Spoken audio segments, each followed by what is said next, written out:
巨人でかすぎる。あいつはピーカ。ピーカ様。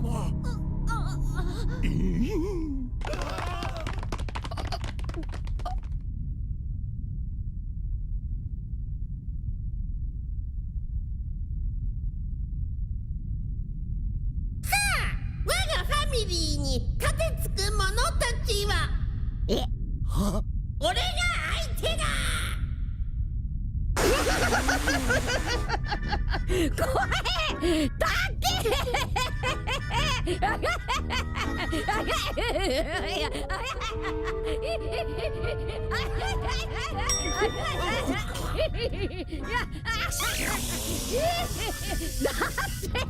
似合わね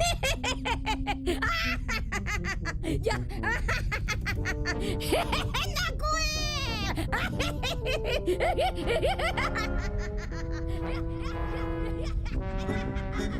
麦わ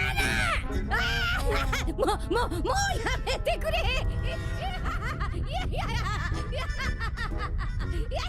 おいおい、やめろ麦わら。